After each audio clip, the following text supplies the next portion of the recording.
our fighting spirits here. We might be the shortest team, but we're not gonna go down without a fight. Actually, hindi naman ng mga bata eh. Parents. Ang mga parents. Yun nga, yun nga.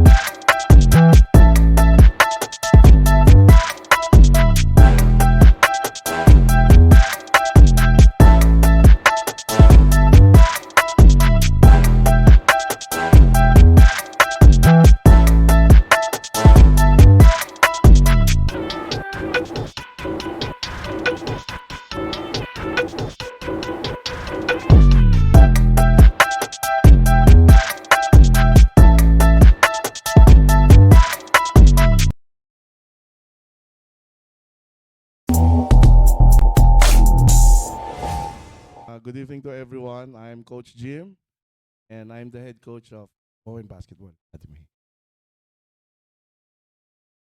Good evening to everyone. Coach Boyet, assistant coach of Coach Jim.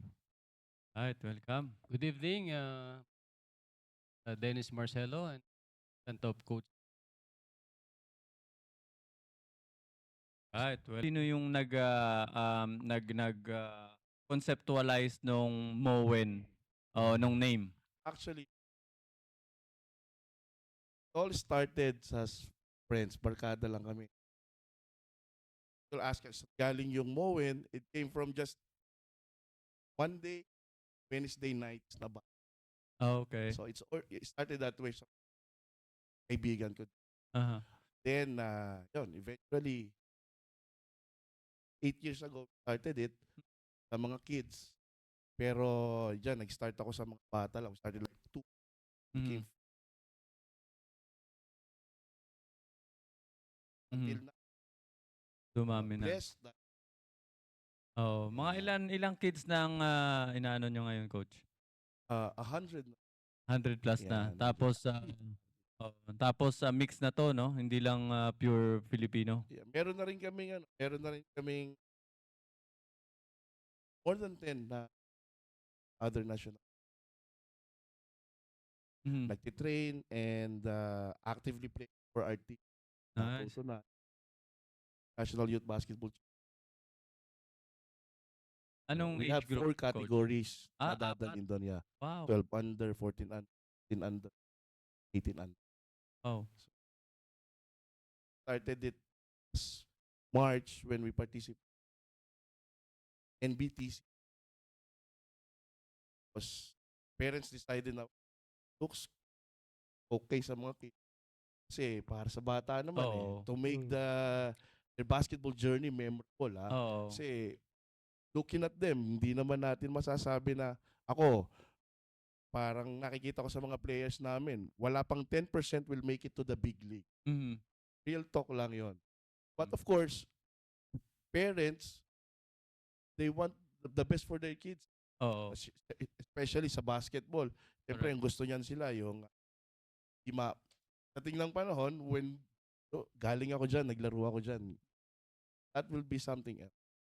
Yun. First job, ako, when I started here, ang naging trabaho ko rin una talaga is basketball. Camp director ako ng isang basketball academy. Okay. And then, after a year, I decided to put up my own. Yan. Na nag-start ako with Coach Lawrence Bordalio Mhm. and Coach Toto Noques. He's not around, but he's been with me for like the past 8 years. Mhm. So, shout out nga pala sa mga yun, kay Coach Lawrence and Yan. Coach Toto. Yan. Ayan, shoutout natin mamaya yung mga yan. Yun, sila yung talagang kasama namin. Kasama nyo nag-start.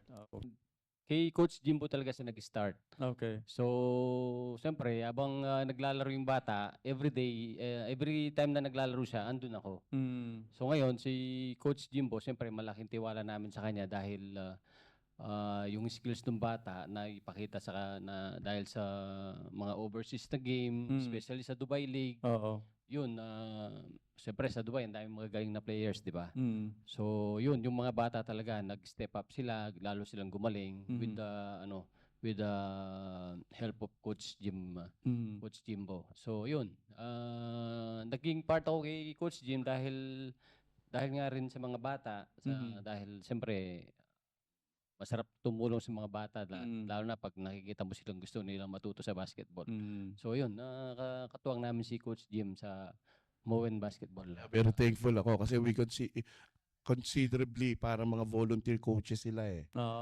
Okay. Dahil nga, minsan may pagkakataon na they're the one who's training the kids. Mm. Pag yung availability kasi sometimes when you're fully loaded sila, and malaki na rin, malaki ang improvement lalo kasi Mm. the schedule of the kids were supposed to be like 2 times or 3 times a week only. But with their help, every day nagta-training na yung mga bata. Mm. Kaya yun, malaking bagay yun. Oh. Malaking bagay. Yun, ganun. Ako nga pala si Coach Boyd. Ayun, welcome. Ano po, since nung dumating yung mga bata dito, 2022 ata yung coach, no? 21? 21. Pandemic time din yun. Kaso nga, magandang time na yun dahil, tawag nito, pagdating nila, medyo okay na yung pandemic, medyo pwede na silang parang open na yung maglaro. Pwede na maglaro. Oo. So, hindi na ako nagdalawang isip na ipasok sa Moen kasi nga tropa ko rin si Coach Jim that time. Kaya naging part ako ng Moen. Mhm. Then nung nagsumasali-sali na kami ng liga sa Dubai, marami kaming sinasalihan. Oo. So ngayon magko-conflict, maraming mga categories sa ibang liga. So kaya tinutulungan namin si coach Mhm. para Oo. tumutulong kami mag-coach ng mga bata sa iba't ibang Yun, liga. yun siguro yung kaibahan ng academy nyo sa ibang academy kasi from the business perspective kasi yung ibang academy, di ba? Yung talagang parang syempre how to grow it as a business, how to pero sa inyo parang how to maintain it as a like family or oriented, no? Actually, in addition dun sa sinabi mo, dun sa dumating na lang sa pagkakataon na naging business eh. Oo. 2 years kami nila Coach Lawrence na pro bono. Kasi wala kaming, wala. Oo. Then, sa dumami we decided to tsaka lang pumasok yung pagkakataon na, pwede pala. So, but with that, of course, you have to follow the regulation ng UAE. Oo. And some other most of people hindi alam yon na dito sorry kasi when you coach you should be recognized by UAE Basketball Federation. And syempre you have to have license, coaching license. Correct. Sa yung iba hindi alam yon. Oo. Okay kasi nakakalusot tayo. But time comes baka mamaya tayo Masilip. madadamay pa Oo. you know. Oo. Pero that's a good para awareness lang ba na Magandang point yan. maybe time Oo. who knows may Oo. pagkakataon na hindi mo sinasadya na ganon may nangyari. Oo. For example maaksidente yung bata, who will be responsible for that? Kung hindi ka nire-recognize ng government, you might get in trouble. Oo. Di ba? So, yun nga. Sabi yan, coach, kasi ikaw, Siyempre, tayo na may mga, alam mo na, hindi, that's sa akin, hindi yun, ginagawa rin naman talaga natin yun, not for, kundi to learn something from other people that will be sharing to the kids Tama. para lumawak yung kaalaman ng Correct. mga bata. Correct. Hindi na yun yung parang warning to, no, it's not that. We just giving, awareness Oo. to, Tama yun kasi. fellow coaches naman natin yan mga yan. Correct. Kaibigan naman natin yan. Sometimes, hindi alam ng parents ng mga estudyante natin na we are talking na, uy, galing sa amin si ganito. Uy, pupunta sa akin si ganito. Uy, hindi nila alam yon. Ayun, questions natin dyan mamaya. Very small lang ang world of basketball. Na once you do something, dyan, talagang pag-uusapan ka talaga agad eh. Ay, nako. Alright. Especially, youth basketball. Good evening kay Miss Ann David ng Kanto. Ayan, no? Ayan, no? Kaganda-ganda nung nasa, Miss Ann, ayan, good evening, nanonood, And good evening din obviously kay Coach Roland ng Jazzville. Uy, idol ko yan. Ayan. Okay, Coach Roland, I miss you. We will see you next board 2009 there, ha? Yeah. So welcome guys. Moen Basketball Academy, welcome. Thank you for having us. Thank you. Ayan. Introduce yourself. Okay, Jim. Hello, John. I'm Jay Amongit from Moments Academy. Alright. And also put say your position and age as well. I'm 15. I just turned 15 today. And Happy birthday! Aba, thank you, thank you. akala pa tayo mamaya. Happy birthday! Ay, huwag na ganyan po. And I play point guard for Moen. I'm really grateful for this opportunity playing point guard with all of these people, and especially to supportive parents and of course Coach Jim for trusting me with, having the ball in my hands. Yes. Alright, welcome. Next. Next. Hello, my name is Laito Marcelo. I'm 14 years old, playing for Moen Basketball Academy.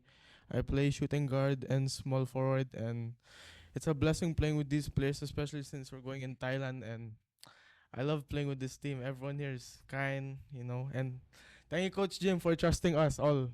Alright.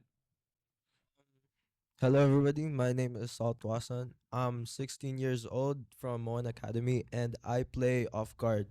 So thank you very much for having us here. Hello, my name is Welcome. Gabriel Campo, 11 years old, point guard, and I play for under 12. Okay, welcome. Siya yung youngest, You're the youngest one? Ikaw, kuya. And my name is Joaquin Dave De Luna, and I just turned 17 in June, and I play forward and center, and I'm also blessed to be part of this team and this academy, and I'm very grateful. Yan, yung last natin is yung uniko yung Coach Jim. My name is Edwin James Oliva, and I'm turning 17 years old. My position is point guard for this team for U18, and I'm blessed to have this kind of teammates in my back and who assist me in my every play, and especially Jay Monghit for my other point guard, that if I can do the point guard properly. And shout out to my fam and my other teammates there. And thank you, Coach Jim, for this opportunity also. And yeah, that's all. Akala ko madami kasi last talaga daw yung mga chick boy eh. Madami daw siya yung sa shoutout ng mga chicks. Sino, anyone else who would like to shout out their family, friends, girlfriends? Shout out to our 2 birthday celebrants today. My dad and Jay Monghit, happy birthday. And happy birthday! And for me, shout out obviously to this team, to Moen for having me. Shout out to my parents and my 2 brothers. Shout out, I love all of you. And special shout out to my grandparents who took care of me for 11 years of my life. I am so blessed to have had you. Wow. And I'm really grateful to have had you as grandparents, and I couldn't ask for any better. Nice. Wow. Laito, how about you? Shoutout po kay Tito Ed, kay Tita Gar sa Pinas po. Thank you. Love you guys. Be safe. Shoutout po kay Mommy at home. I know Mom, you're seeing this. Love you. Be safe always. Tito Darren. How about you, Gab? Shout out to Make sure you shout out Your to friends. Shout out tita. Shout out. Yung gift niyan. to my parents, my teammates, and my coaches. Alright. The reason why I chose basketball is because of my dad, because he was a basketball player before, and he inspires me to play basketball since I was a kid. Even though I was kind of not that good, but it develops my skills and how I played the game. And So your dad, you mentioned your dad is your biggest influence in basketball. yeah, since I was like 5 or 4 years old, Mhm. when we were in the Philippines, he put a He's introduced basketball to you. yeah, like he put my own basketball court in our house, like outside our house, so that I Mhm. can play with. But that time I was like, no, that not that good. Okay. How about you, Kuya? And I chose basketball instead of other sports because my dad plays basketball, and it just surrounds like our whole family. Even my little brother plays basketball din po. Wow, his tone of voice is really deep. It's like I'm a fan already of JM. Thank you. I saw him I play appreciate it. in BBA, and I saw him played his hearts out in the USA Basketball Clinic last 2 weeks ago. Yeah. 2 weeks ago, right? And really, it's like a David and Goliath, right? Because they are so big, but then all of you guys played really like a team. And that's what's basketball all about, right? It's not a one-man team, you know. So, but you showed the most like energy. Are you the kind of player who brings like energy to the team? Are you that one player in your team, or there's some other guys who, you know, especially when you are behind and you need to score, you go to your teammates, hey, huddle them, and then motivate them. For my opinion, I am not the only guy in our team that brings the energy. Everyone here, every single one of here, Mhm. they score, they can pass, they can shoot, they bring the energy. Mhm. And for me as a point guard, I bring the energy to them and they bring the energy around, and uh I really just enjoy playing with them. And this team alone, I've been with this team for I think 3 or 4 years, Mhm. and this has been always my first ever team and my first love of a team. And I've got to know everyone here on and off the court, and I really appreciate to have these type of teammates and as friends off the court. Nice, really nice answers. Basically, as a kid, my first sport was soccer. I used to love watching soccer as a kid. Mhm. But then I feel like a lot of us started because of our dads playing basketball. And Mhm. so it was introduced to me from my dad and my other brother. And then just starting from there, I fell in love with the sport, started playing with it, and I played better in basketball than in soccer. So it just kind of stuck with me the whole time. That's basically it with basketball. And it's also a gateway for us, especially as kids. Um Stress and school and everything. Basketball is a very big segue, a gateway for us to release our stress and relieve our minds. So that's basketball for me. I That's really why I've been playing basketball for a long period of time now. Mm. Yeah. I chose basketball po because once I was a kid, like, I was surrounded by basketball because of my dad. Whenever he had games, sumasama po ako. When he was practicing, I was there at a very young age. And around my family in Philippines, they play basketball. And once I saw my dad playing, it inspired me to become better than him and Mhm. compete against other players. Yeah. That's a good answer. Yeah. I think everyone who's played basketball has dreamed of being in the NBA or playing in big leagues Mhm. or things like that. And yeah, I've dreamt about it, and I think we all have. So Nice. And who's your who's your favorite player in NBA? my favorite player is Steph Curry, just because of how entertaining he is and watching him play. Nice, nice. How about you, Gab? Who was your favorite player and why? My favorite player is LeBron James because the way he played the game is he's so aggressive in offense and especially in defense. Like he gives up on Mm. every play. That's why he's my favorite player. To si Gab, umaakyat to Boso eh. Mm. From 12 under, umaakyat yan ng 14 to play. Mm. Sumasabay na yan sa 14. Oh. Have you ever guys dream of that one? So, let's start for For JM. me, ever since I'm pretty sure March this year, we played in NBTC in Philippines, and Mm. my coach there was Coach Gerald, Mhm. and Coach Gerald was actually Coach Jim's coach when Coach Jim was our age. And when he coached me, I really felt like I needed to get better because of how rough his coaching is. Mm. And there, when I realized that it's not just Coach Jim that will be coaching me for the rest of my basketball career, but other coaches as well. And I'm hoping that next year I'll be able to try out for Coach G, and I'm really blessed to even have the chance to try out. I'm blessed for Coach Jim and of course my parents and obviously God.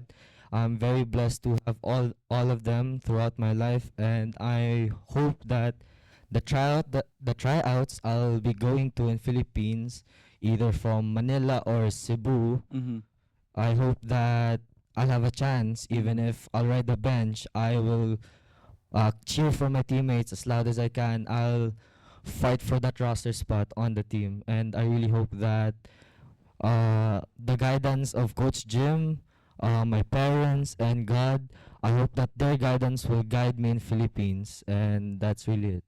How about you, Lito? For me naman po, I've always had the dream of playing in Philippines, but right now, my dream is playing in the US because I've seen po like there's so much like media there. Like for example, po you play one good game in let's say EYBL circuit, you can become more famous po, and especially since I want to get recruited in those big colleges like Duke, but USC, those big upcoming colleges po, but it's really hard, especially since us Filipinos po, we may lack some of the height, but the talent there, the skill wise, us like we're hardworking po compared to the others, and that's why my dream of playing in the NBA as a pure Filipino, like I still want to do that to represent our country, and one day I also want to play in the Olympics. So yeah. How about you, Gab? Have you ever dreamed going to the Philippines and playing some respective schools? My dream is like to play college basketball. Same as your dad. Yeah. What was your biggest highlight so far sa game? Or what was the best game that you had so far? For me, I don't really know what the best game I had, but I recalled that some of my games I scored, let's say 30 or so points, and those games I really felt like I couldn't miss. I felt like I was just You're on on fire. zone. I was on fire and I couldn't miss. No one could guard me. But of course, I can't say that to the opponents because that's like not being a sportsman-like player, and I don't want that reputation around me.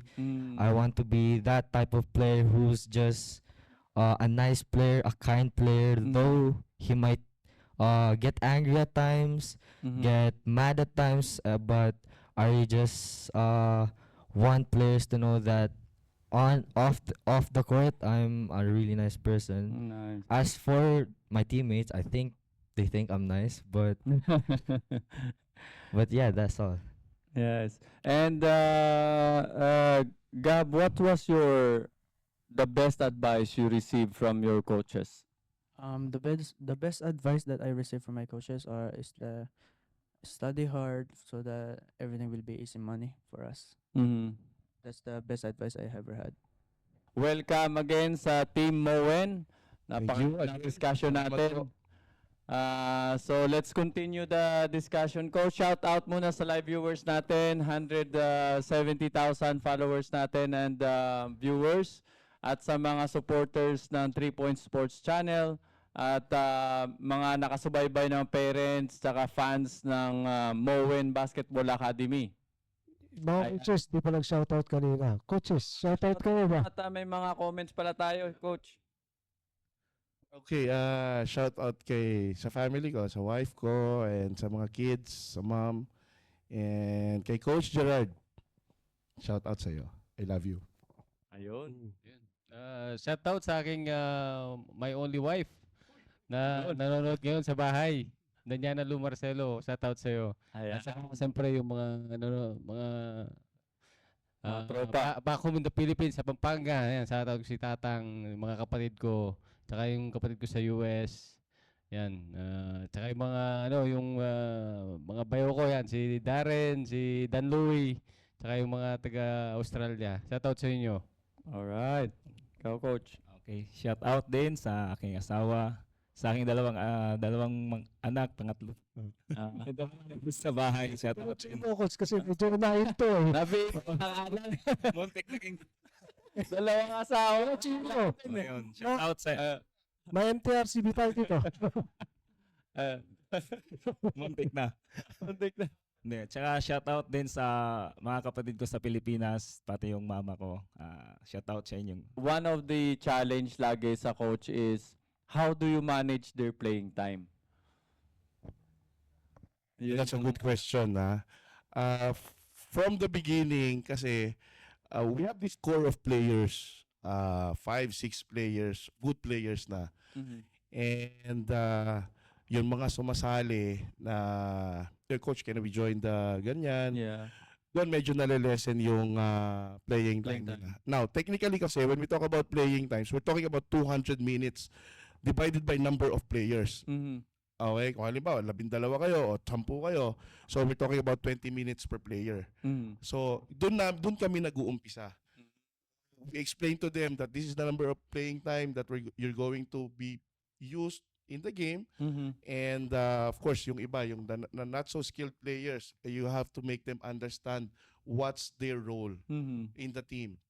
Kapag malalakas ang team, of course, nakalaban namin, it becomes competitive. This group of players kasi, medyo nandun na sa level na advanced na talaga. Na yung nila. So, coach, we want to win na. Ganon. Meron kasing developmental kami na team, meron kaming mga team na medyo advanced na. Yan, medyo na sila, meron talagang number of minutes na maglalaro. And then, compared sa mga developers. Pero sila, of course, we make sure na kapag meron kaming mga developmental tournaments like us, kasi kami, yung Moen Academy, meron talaga kaming internal na developmental league, which is right now, competitive na rin eh. So yun, dun kami nagbabawi sa kanila sa playing time. Going there naman, pag gusto sumama sa amin, basta meron kaming target na 12 lang tayo, that's it. Yun na. And kasi usually to the parents. Yun nga. Speaking of parents, kasi especially sa mga parents, 'di ba? Yes. Pag sinali nila ang anak nila sa team, they expect that their kids will earn minutes.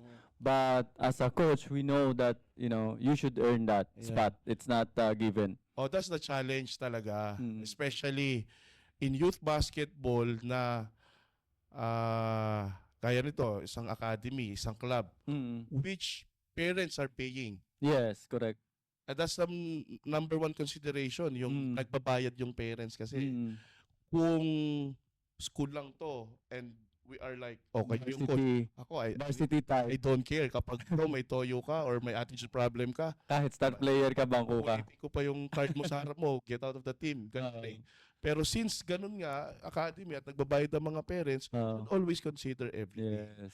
Mahirap minsan kapag importante yung communication. Minsan ako, hindi naman tayo perfect eh. May lapses pa rin ako. Minsan nakakalimutan kong mag-share sa parents, masabi sa parents. Ito talaga dapat. Minsan yung repercussion, yun. Sama ng loob, lumilipat sa ibang pero naiintindihan namin yun kasi these kids, foundational to hanggang 16 years old. Yun pa rin eh. Kailangan nito sila minimum at least 3 coaches doon sa foundational level nila na yun. Pag isa lang, syempre, may mga coaches na ako, meron akong may alam na hindi alam ng iba. May alam si Coach Chris na hindi ko alam. Coach Boyet na hindi ko alam. Coach Dennis na hindi ko alam. Mas maganda kung pagsasama-samahin namin yon and magkakasundo kami. Yung kasi coach, two heads are better than one nga daw. Anong ginawa natin kahapon dito? O sige, ito naman ang gagawin ko. It should align dun sa gusto nyo, dun sa goal natin. Kasi kung dapat pare-parehas lang ng goal eh. Correct. Correct. Very important.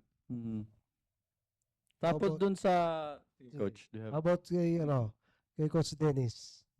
As a parent, sa question, siyempre kailangan kasi pag sasali ka ng liga, so pag sumali ka ng liga, minsan 6 teams yan, 8 teams, di ba? So minsan yung 8 teams naman, hindi naman sila lahat malalakas, di ba? So we make sure talaga, pagka mahina yung kalaban namin, yung pinapalaro namin, yung yung hindi malakas na players. Tapos yung mga main players namin, binabangko namin.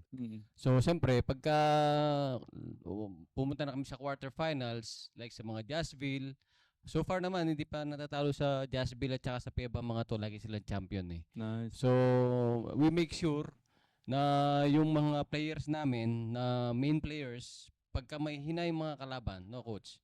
Yung pinapalaro namin talaga, yung mga ano. Tapos, pagka quarterfinals na, semifinals na, dun, bumabaho yung mga main players. Which is, naiintindihan naman ng mga ibang parents yun. Was there a case ba, coach, na let's say he's a Moen team, right? Moen player, and then nagkaroon ng parang, I want to have more playing time, tapos lumipat sa ibang academy. Do you have that case or wala naman? Meron. Meron. A lot. A lot of players. Which ako, I'm very happy for them na lalo na yung nilipatan nila, sila yung nagiging main man.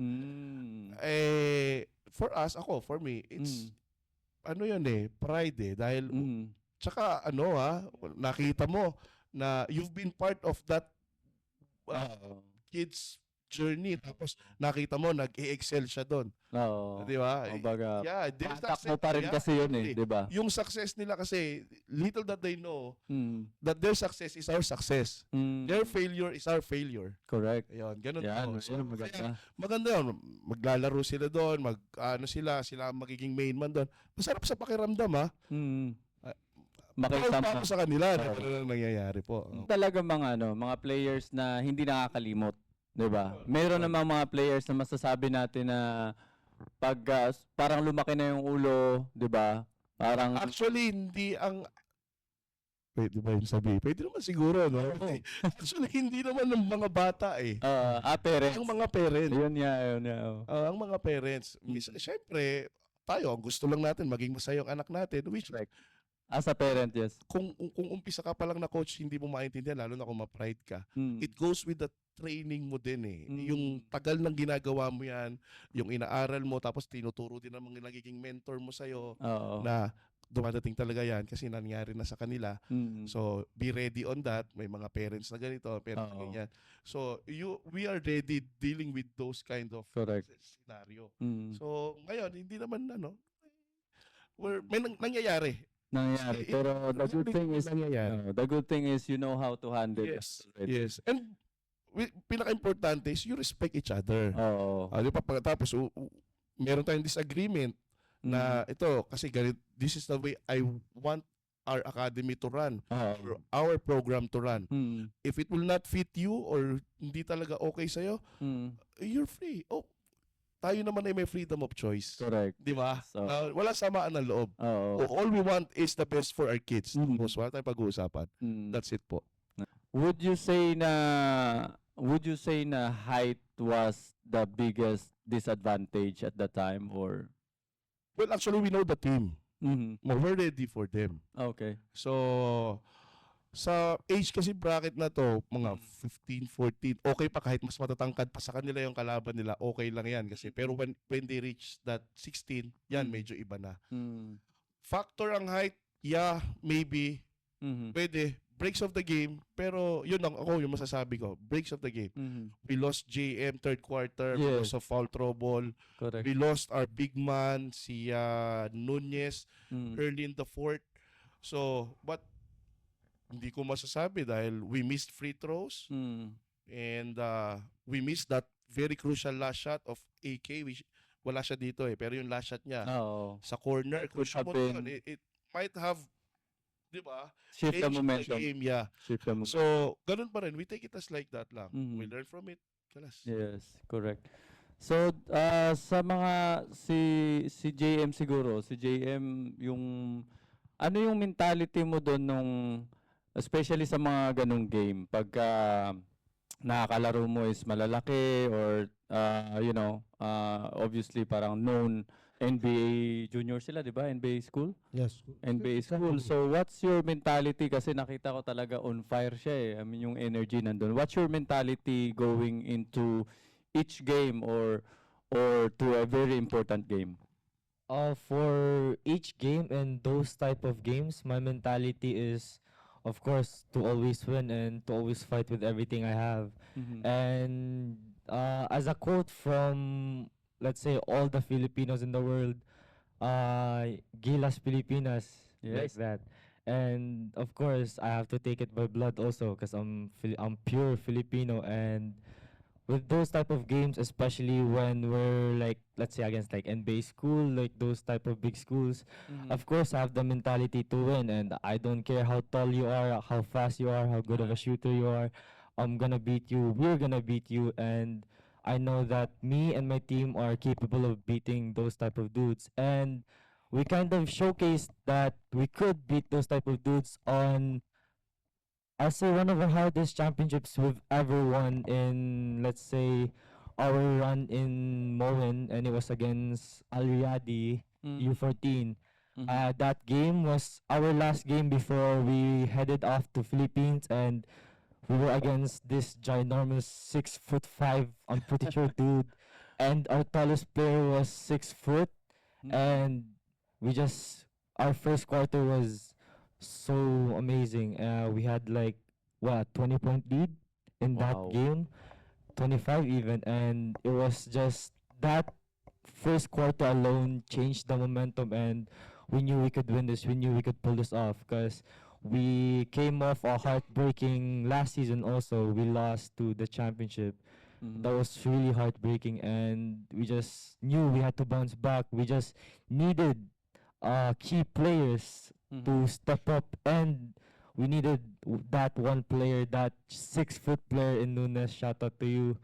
We really appreciate you.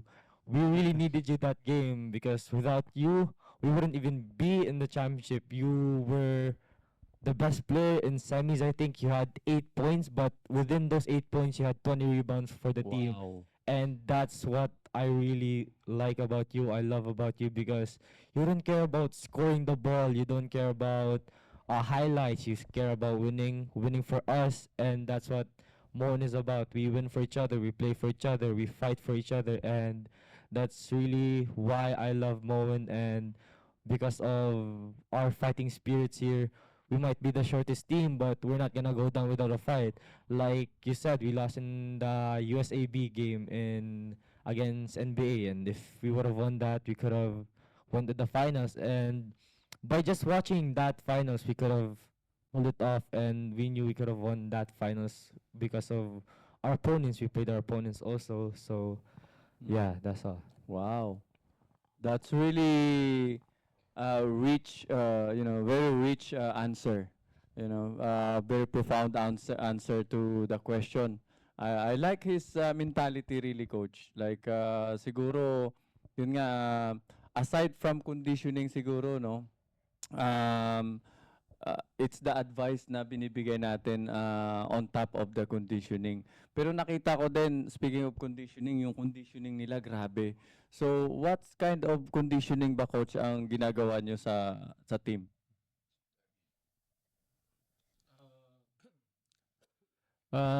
Sa amin kasi, yung U14, naglalaro kami sa park.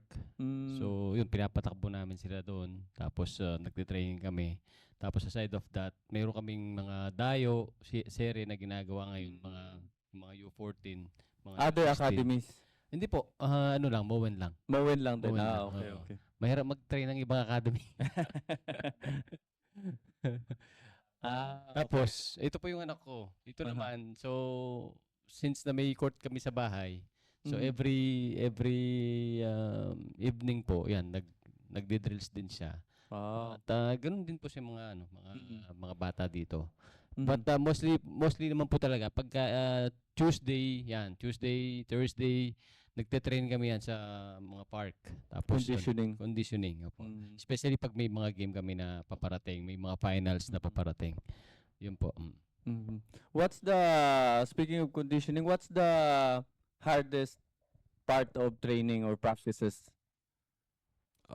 Like they said po, yung conditioning po. That's the hardest part of the training, since it tests your endurance and your strength. And not just your strength, but your mentality as well po. Nice. Si Gab. Like, yeah, about the trainings, what is the most difficult part of trainings or practices For me po, and my answer is the hardest part of practice is of conditioning, because conditioning, it really helps you, like, parang for example po, pagod na po kayo, 2 games in 1 day, especially since we're going in Thailand po. Dami po namin games, and obviously we're gonna get tired because takbuhan yun, tapos dami namin pong games mga 2 games per day. And conditioning helps us because, like earlier today in the morning, me and my teammates po with Coach Jim, we trained in Cornish. We did sprints, lateral, tapos nag-rest din po kami sa water. And besides conditioning po, like after training, you get to have fun with your teammates, and having fun with your teammates is also nice. Release We're a family, the tensions. It releases, like, stress, and yun lang po. It's fine. Teammates should expect from me is obviously po, the parent support, the coaches, like, especially my dad, they'll bring us po sa Thailand para maglaro lang. Like, that's amazing, and I'm really thankful for my parents, my mom. Mommy, love you. Shout out to you, daddy, and I really appreciate them po. And my teammates will expect from me, I'll give Coach Jim and my teammates 101% or more. I'll talk to them on defense communication. I'll hustle, and I'll dive for the ball, and especially I'll listen to Coach Jim whatever he says po. I'll give my all, like all po talaga. Yes. Especially since it's international, and we're there to win. Like, I don't wanna go there just to lose, cause like, why would I go there just to play? I wanna win talaga po. Like, I'll give my all, especially since us as a team, we have a winning mentality. Like, That's everyone really here. good. How about you, Gab? Ocampo, your first international tournament, right? So what do you expect from the tournament, and what the team will expect from you? Like, I expect from the opponents, like, they're gonna be tall. What your opponent will be expecting from you? Like, I should expect from us that we have good defense and offense. Yes. Ako basically hindi ko naman sila tinuturuan na medyo okay, kailangan ganito tayo, or just play the way we play. We'll just be ourselves going there. Correct. Kasi for me, if I'll do something na bago for them, hindi na kami yung pupunta ron . So we'll stick with our game plan, we'll stick with what we do. From there we move on. Correct. Ano yung magiging result ng game, there we move on. We will learn there. What would be your 3 points of advice to give them na marating yung position you right now? Well, first and foremost, going to having Thailand trips to Thailand, Philippines, and BTC, those are really good learning experiences, and you're gonna have to be grateful, kasi having fun, spending time with your teammates, having fun in communication is there, and then the winning follows. That's basically the first thing that you have to do, is have the passion for basketball. And that's the second point. Going to the second point is hard work, then not giving up. There's a learning curve. Being stuck in a position where you feel like you're not getting better, that's part of the process. So just trust the process and stick with the grind. That's the second one. The third one is having trust in your teammates, having trust in your coaches. And yeah, that's basically how the winning follows. Trust in yourself. Yeah, that's basically it. Yung ma-advise ko sa mga bata, lalong-lalo na sa dalawa ko pang anak. Lalo na yung pangalawa, kasi lumalaki .